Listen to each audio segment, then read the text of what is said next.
নমস্কার, আমার ভুরিভোজ চ্যানেলে সকলকে স্বাগত জানাই। Welcome to my channel ভুরিভোজ।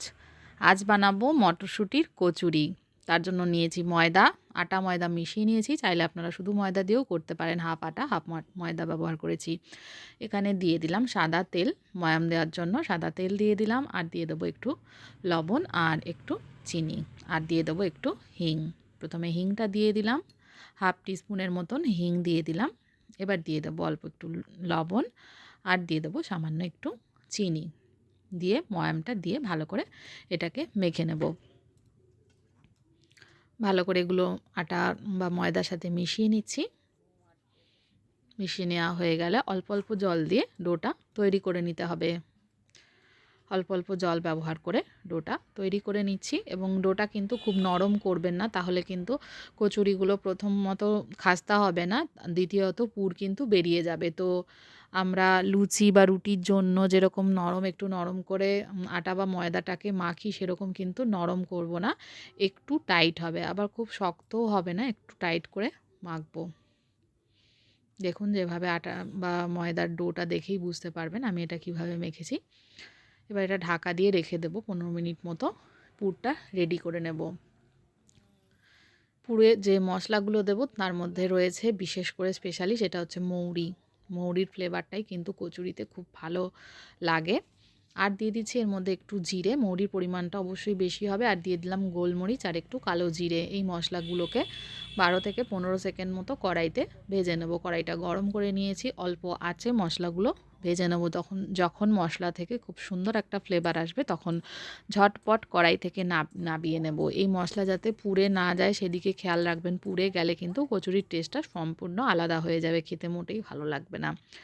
তো এটা ভাজা হয়ে গেছে, খুব সুন্দর একটা ফ্লেভার আসছে। আমি ঝটপট এটা কড়াই থেকে নাবিয়ে দিয়ে দিচ্ছি মটরশুঁটির মধ্যে। মটরশুঁটিটাকে পেস্ট করে নেব। পেস্ট করবার সময় এই ভাজা মশলাও একই সাথে পেস্ট হয়ে যাবে। এবার মটরশুঁটিগুলো ছাড়িয়ে নিয়েছি, এবার এর মধ্যে দিয়ে দেবো একটু চিনি, দিয়ে দেবো পুরের মধ্যে, আর দিয়ে দেবো এর মধ্যে পরিমাণ মতন লবণ, দিয়ে এটাকে একটু সামান্য 1 চামচ মতো জল দিয়ে এটাকে পেস্ট করে নিতে হবে। খুব ভালো করে একটা মিহি পেস্ট তৈরি করে নেব।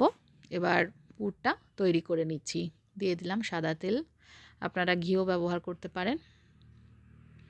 এবার পেস্টটাকে দিয়ে দিচ্ছি, মটরশুঁটি আর মশলার যে পেস্টটা তৈরি করেছিলাম সেটা দিয়ে দেব। দিয়ে এটাকে ভালো করে নেড়েচেড়ে একদম শুকনো শুকনো করে নিতে হবে। পুরটাকেও কিন্তু একদম শুকনো করে নিতে হবে, যাতে একটুও জলজলে ভাব না থাকে, তাহলে কিন্তু পুরটা যদি নরম করে তৈরি করেন তাহলে এটা বেলার সময় সাইড দিয়ে কিন্তু বেরিয়ে যাবে। তো একদম শুকনো করে পুরটাকে তৈরি করে নেব। একটু ঘন ঘন নেড়ে চেড়ে নিয়ে পুরটা তৈরি করে নিতে হবে। দেখুন এরকম কড়াইয়ের গায়ে লেগে আসছে, এরকম শুকনো শুকনো হয়ে এসে, এটা ঠান্ডা হলে আরও একটু শুকিয়ে যাবে। তো ঠান্ডা করে নিয়েছি পুরটা। এবার তৈরি করে নেব মটরশুঁটির কচুরিগুলো। এরকম একটা লেচি কেটে নিলাম, যে যেরকম সাইজ পছন্দ করেন সেই অনুযায়ী লেচি কাটবেন। আমি একটু মিডিয়াম সাইজ তৈরি করব, লেচি সেরকমই কেটে নিলাম। নিয়ে এর মধ্যে বেশ খানিকটা পুর ভরে দেবো। একটু লেচির সাইজটা বড় করলে কিন্তু পুরটাও বেশ খানিকটা ভরা যায়। তো আমি বেশ খানিকটা পুর দেখুন ভরে নিলাম। এবার যেরকম মোমোর মুখটা আটকে দেয় প্রথমে ওরকম করে নেব, তারপরে আস্তে আস্তে এটাকে একসাথে পেঁচিয়ে এরকম একটা টুপির মতন তৈরি করে নেব। ভীষণ ইজি, ভীষণ সহজ, আর এইভাবে করলে কিন্তু এক ফোঁটাও পুর বেরোবে না। মনে রাখতে হবে শুধু যে ডোটা ময়দার তৈরি করব সেটা টাইট হবে, এবং পুরটাকে কিন্তু একদম মিহি করে পেস্ট করে শুকনো করে নিতে হবে।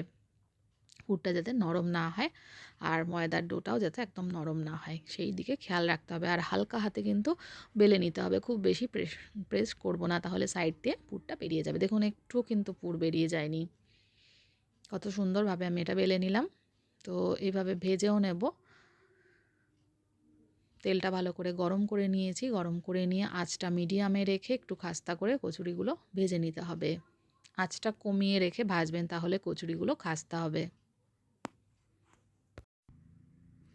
এবার আমি আঁচটা মিডিয়াম ফ্লেমে রেখে কচুরিগুলোকে একটু লালচে করে এইভাবে ভেজে নেব, খাস্তা করে ভেজে নিতে হবে। আর আঁচটা বাড়িয়ে রাখলে কিন্তু ঝটপট কচুরিগুলো হয়ে আসবে, এবং সেটা কিন্তু নরম হবে। তো আঁচটা কমিয়ে রেখে আমি আস্তে আস্তে কচুরিগুলো ভেজে নেব, তাহলে কিন্তু এটা খেতেও টেস্ট লাগবে এবং বেশ খাস্তাও হবে। তো দেখুন এরকম প্রত্যেকটা কচুরি কিন্তু এরকম ফুলে উঠবে, সুন্দর করে জাস্ট বেলে নিতে হবে খুব সুন্দর করে। প্রতিটা কচুরি এরকম বলের মতন ফুলে উঠবে আর খেতেও ভীষণ টেস্ট হয়। এইভাবে বানিয়ে দেখবেন। রেসিপিটা ভালো লাগলে আমার চ্যানেলটাকে কিন্তু সাবস্ক্রাইব করতে ভুলবেন না। গরম গরম ফুলকো ফুলকো মটরশুঁটির কচুরি একদম রেডি। এই কচুরি কিন্তু এমনি আপনারা খেতে পারবেন।